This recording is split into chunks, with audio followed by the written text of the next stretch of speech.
Sir, ये drones और surveillance के खिलाफ आप पहले ही बोल चुके हैं, लेकिन क्या प्रॉब्लम है जिसके चलते आप आपत्ति उठा रहे हैं कि ड्रोन्स नहीं होना चाहिए, प्राइवेसी को वो वायलेट करता है और जो है सही इलीगल है? क्यों ऐसा सोचते हैं आप? नेशनल सिक्योरिटी के लिहाज से भी सोचते हैं? मैंने जुलाई 2020 में पिछले साल डीजीसीए को एक लेटर लिखा था जिसमें मैंने इस बात का डिमांड किया था कि ड्रोन की जो इस्तेमाल है वो फेशियल रिकग्निशन के लिए और दूसरे जो पुलिसिंग के लिए इसको इस्तेमाल की इजाज़त ना दे डीजीसीए। क्यों ना दे? क्योंकि एक तो सुप्रीम कोर्ट का पुट्टुस्वामी का जजमेंट का वायलेशन है राइट टू प्राइवेसी का। दूसरा ये है कि हमारे देश में प्राइवेसी प्रोटेक्शन लॉ नहीं है। तीसरा ये है कि यूपी गवर्नमेंट जो टेंडर कॉल की वो कहती है कि प्रोटेस्ट को भी आप देखेंगे, यानी प्रोटेस्ट निकालेंगे तो भी आप उस पर निकालेंगे, उसको रिकॉर्ड करेंगे। और ऑलरेडी फेशियल रिकग्निशन ऐप तो वो भी सुप्रीम कोर्ट जजमेंट का वायलेशन है। और फिर आप कह रही यूपी सरकार टेंडर में कहती है कि लोग जनता के टेरेस के ऊपर ड्रोन देखेगा, चेक करेगा। अरे भाई, आप कौन होते मेरे टेरेस पे आके देखने के लिए? क्यों देखेंगे टेरेस पे आके? अब आप कल बोलेंगे मेरे टॉयलेट में आएंगे आप। तो ये सब बिल्कुल संविधान के खिलाफ है, सुप्रीम कोर्ट की जजमेंट पुट्टुस्वामी के खिलाफ है। और अगर आप रिकॉर्ड भी करेंगे तो किस लिए रिकॉर्ड करेंगे? कितने दिन तक आपके पास रहेगा? कि हमारे पास डेटा प्रोटेक्शन लॉ भारत में अभी तक नहीं आया। तो इसलिए ये आप एक पुलिस स्टेट बनाने के लिए सब काम कर रहे हैं। लेकिन ये भी बात हो सकती है सर कि सिक्योरिटी को लेकर के काफी चौकस रहने की जरूरत है और उसके तहत ही, उसके चलते ही इस प्रकार का सर्वेलेंस। हाँ, तो आप अगर आप सिक्योरिटी की बात कर रहे हैं तो भारत में प्राइवेसी प्रोटेक्शन लॉ बनाइए, डेटा प्रोटेक्शन लॉ लाइए, उसके बाद ये सब चीज़ें करिए। आप मेरी प्राइवेसी को, आप मेरे डेटा को आप मिसयूज़ भी कर सकते हैं। आप मेरे डेमोक्रेटिक जो फंडामेंटल राइट है आप उसको भी ख़त्म कर सकते हैं। तो सुप्रीम कोर्ट का जजमेंट को फॉलो करने क्यों नहीं करना चाहते? पुट्टुस्वामी के जजमेंट को फॉलो करिए ना, कौन रोक रहा है आपको? फॉलो करिए। अभी उत्तर प्रदेश सरकार टेंडर बुला रही है तो उसके पीछे मकसद क्या देख रहे हैं? उसके पीछे मकसद वो तो ऑन पेपर ये कह रहे हैं कि प्रोटेस्ट होगा और अगर कोई अनस्क्रूपुलस एलिमेंट्स होंगे। अब भाई, आपको डिसाइड करने वाले कौन होंगे? अनस्क्रूपुलस कौन है? प्रोटेस्ट को आप क्यों करेंगे? प्रोटेस्ट तो सुप्रीम कोर्ट के जजमेंट है, संविधान में मुझे राइट टू डिसेंट का एक फंडामेंटल राइट है। आप इस देश में डेटा प्रोटेक्शन लॉ क्यों नहीं बनाते? आप भारत में प्राइवेसी प्रोटेक्शन लॉ क्यों नहीं बनाते? और क्यों आप पुट्टुस्वामी जजमेंट जो कह रहा है उसके खिलाफ ये क्यों काम कर रहे हैं आप? प्रोटेस्ट में देखें ना सर, 26 जनवरी को सीधा ऊपर चढ़ जाते हैं, फ्लैग को नीचे लाया जाता है और जिस प्रकार से वहाँ पे कहाँ दिल्ली में हुआ था। क्या हुआ? हाँ, प्रोटेस्ट 6 दिसंबर को भी हुआ था। प्रोटेस्ट 6 दिसंबर को भी हुआ था ना, बाबरी मस्जिद शहीद कर दिए थे और एक को भी सजा नहीं हुई। प्रोटेस्ट ही हुआ था ना, वो भी नहीं था प्रोटेस्ट तो आपकी नज़र में? सर, एमआईएम को आरोप लगता रहता है एमआईएम एक कम्युनल पार्टी है। अब आपके बिहार के सदर जाके जातिगत गणना की वकालत की है, क्या आप जातिवादी पार्टी भी बनने जा रहे हैं? ये आपके ऊपर आपको पूरी छूट है, इजाज़त है। आप जो चाहे पुकारिए हमको। आप पुकारेंगे तो हमारे लिए बाइज़ इज़्ज़त, बाइज़ फ़ख्र और बाइज़ खुशी की बात होगी। मैं आपको रोक नहीं सकता, आप जो बात करना चाह रहे करिए। मगर हकीकत ये है इस देश में कि जो 50% हैं उनको 27% क्यों आरक्षण मिल रहा है? जो 20% है उनको 50% क्यों मिल रहा है?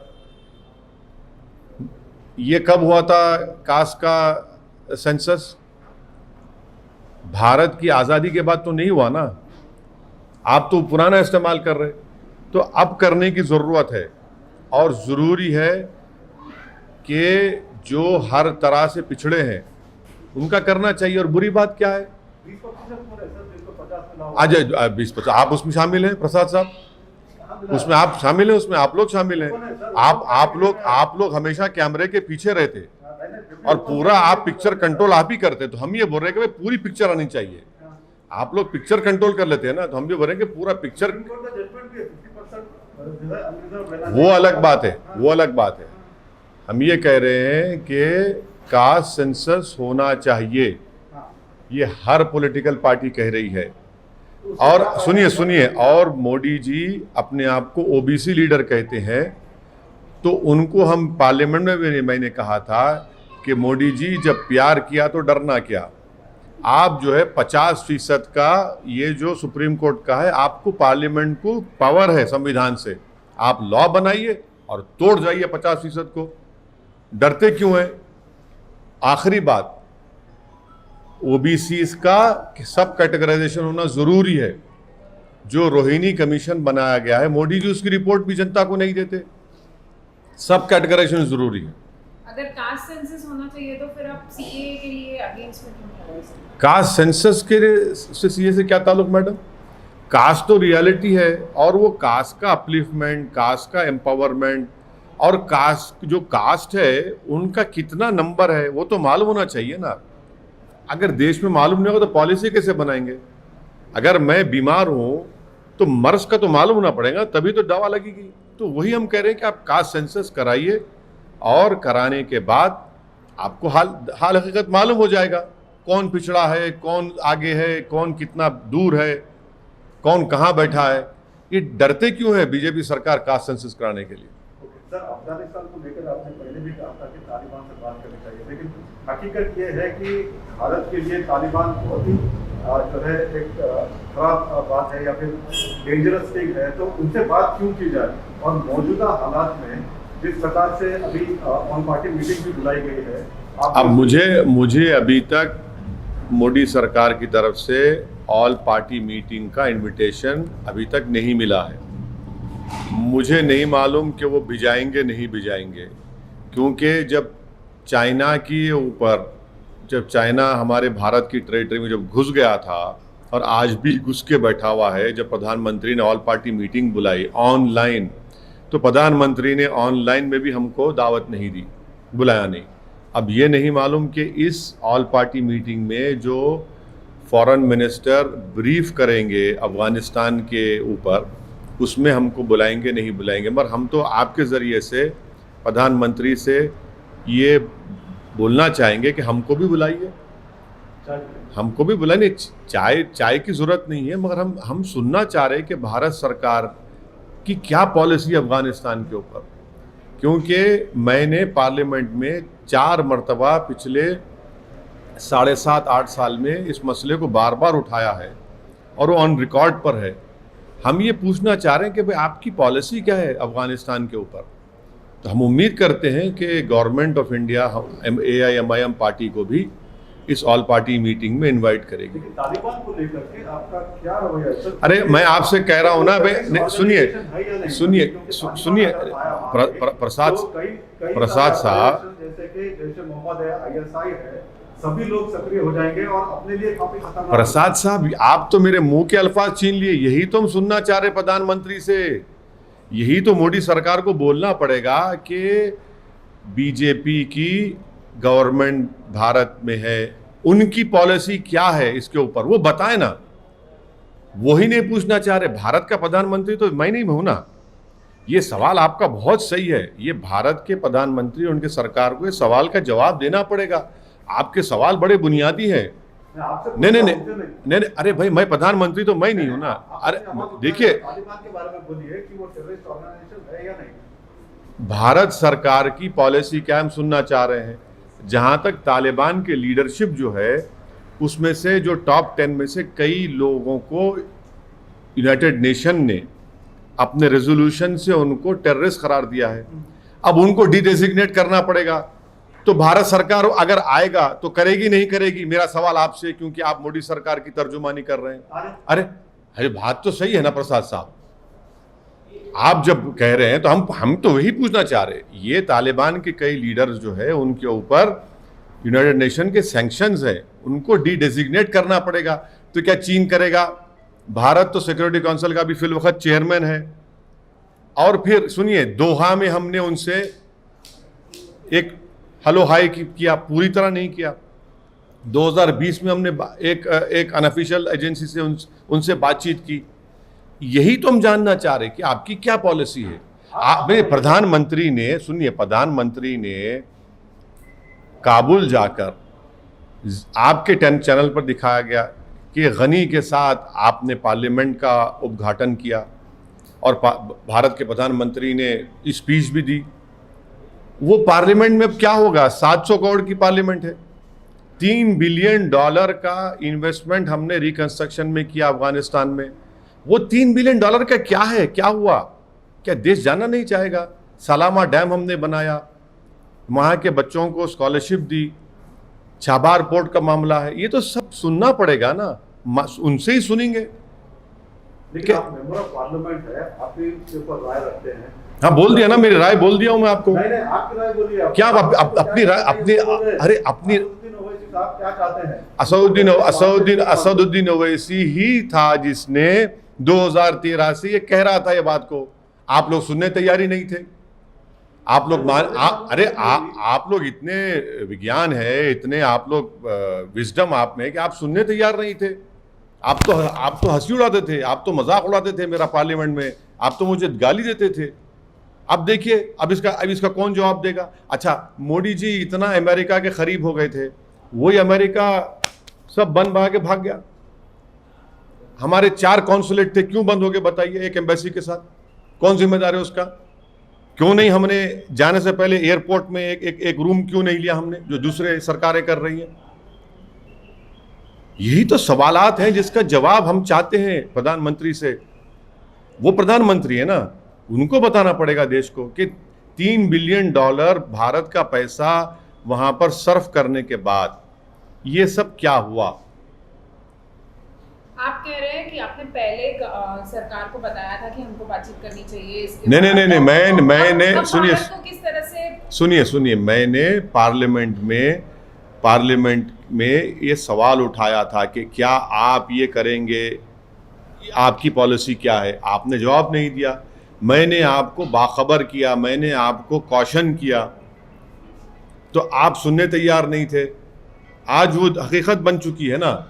तो इसमें आपका प्रॉब्लम क्या है आपके चैनल का, कि आप ये चाह रहे हैं कि रात के 9 बजे बैठकर ओवैसी ये वो मैं होने नहीं दूंगा। आप ये नहीं, सुनिए, आप ये पूछिए कि ओवैसी ने पार्लियामेंट में कहा था नहीं कहा था, बताइए आपने क्या किया? ओवैसी ने कहा था कि आप क्या कर रहे हैं, आप उसका जवाब नहीं देते। ओवैसी ये बोल रहा है कि भाई $3 बिलियन आप भारत का पैसा वहां पर खर्चा किए। अब उस पार्लियामेंट में कौन बैठेगा? वो सलामा डैम का क्या होगा? वो जो बच्चों को हमने स्कॉलरशिप पे बुलाया था, ये सब क्या हुआ? इसका नतीजा क्या निकला? भारत को उनसे डरना चाहिए या फिर क्या करना चाहिए? देखिए, भारत सरकार ये बखूबी जानती है, असदुद्दीन ओवैसी भी जानता है कि जितने तालिबान के लीडर्स हैं अभी, उसमें से बहुत से ज़्यादा पर यूनाइटेड नेशन ने उनको एज अ टेररिस्ट डिक्लेयर किया है ना। तो फिर आपको ही मानना पड़ेगा, मेरे को ही मानना पड़ेगा ना, यूनाइटेड नेशन का मानना पड़ेगा।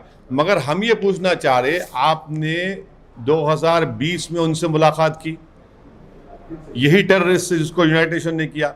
आपने दोहा में उनसे मुलाकात की नहीं की। अब ये हम गवर्नमेंट ऑफ इंडिया ने दोहा में मुलाकात की ना, तो आप ही ने रिपोर्ट किया था। आप भूल जा रहे हैं, आपका चैनल पे आपने दिखाया था बड़ा बड़ा। हम ये सवाल तो हम पूछना चाह रहे हैं। हम तो उम्मीद करेंगे कि मोदी सरकार हमको भी दावत देगी। गो हमारे 2 MP हैं, मगर हम भी थोड़ा सुनना चाह रहे हैं। बुलाइए हमको भी पार्लियामेंट में। हाँ, बोलेंगे नहीं, हम सुनना चाह रहे भाई। वो तो ब्रीफ करेंगे। फॉरेन मिनिस्टर जयशंकर साहब जो है ब्रीफ करेंगे, सुनना चाहेंगे ना, हमको भी सुनाइए। हम भी ट्विंकल ट्विंकल लिटिल स्टार हैं। लेकिन जिस प्रकार से भारत अभी अफगानिस्तान से अपने नागरिकों को, दूसरों को लेके आ रहा है, बहुत अच्छा कर रहे हैं, क्या प्रशंसनीय, बहुत अच्छा कर रहे हैं, बहुत ज़रूरी है, वो लेके आना चाहिए उनको। मगर हम तो ये सोच रहे थे कि वहाँ पर एयरपोर्ट पे हम एक हिस्सा, एक एयरपोर्ट का, जैसा दूसरे एम्बेसीज ने एयरपोर्ट में एक रूम लेकर वहाँ पर अपना झंडा लगाया अपनी कंट्री का, हम भी लगाना चाहिए था हमको, क्योंकि एयरपोर्ट अमेरिका के कंट्रोल में है। अभी भी अगर हमारे कोई नागरिक हैं तो उनको बिल्कुल निकालना चाहिए। अब एक बात या आप लोग भूल रहे हैं, जिस जगह से हम यहाँ बैठकर इंटरव्यू कर रहे हैं, यहाँ का इंजीनियर को टेररिस्ट ने मार दिया था।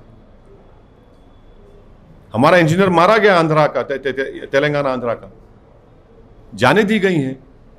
तो यही तो हम सवाल पूछना चाह रहे हैं उनसे, आप जवाब ही नहीं हम सुनना चाह रहे। आप मुझे प्रधानमंत्री बना दे रहे, ये तो गलत बात है ना। मैं तो सत्ता में नहीं हूं, मेरे सवालात करना मेरा काम, मेरा डेमोक्रेटिक राइट है। मगर आपको इतनी तकलीफ क्यों हो रही है बताइए ये सवालात से? 3 बिलियन आपका भी पैसा है ना उसमें। जिस तरह से हालात है ये मैडम को सर, जिस तरह से अफगानिस्तान में इस वक्त हालात है, लोग मारे जा रहे हैं, तो उस पे अब क्या भारत को उनसे डरना चाहिए या क्या स्टैंड है? भारत किसी से नहीं डरता, ना डरना चाहिए। क्यों डरना चाहिए? क्यों डरना चाहिए हमको?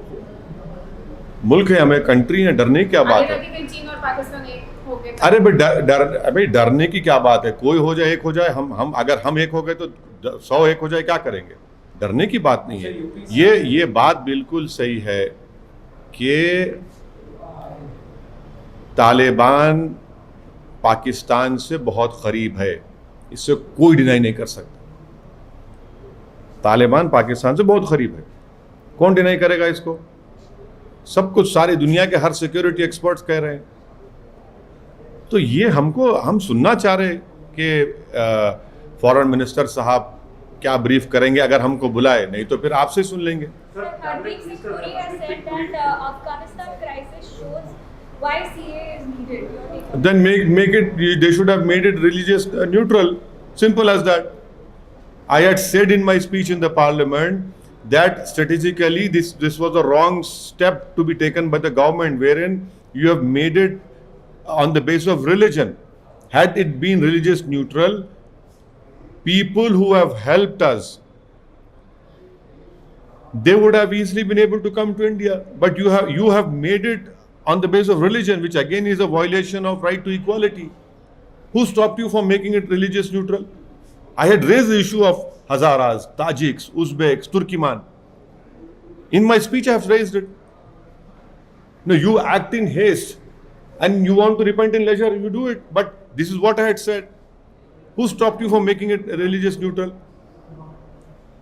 So you have been telling that there must be talks between the Taliban and UPC. No, I have been saying what the government is doing based on what has been said by strategic security experts, based on my readings of eminent journalists who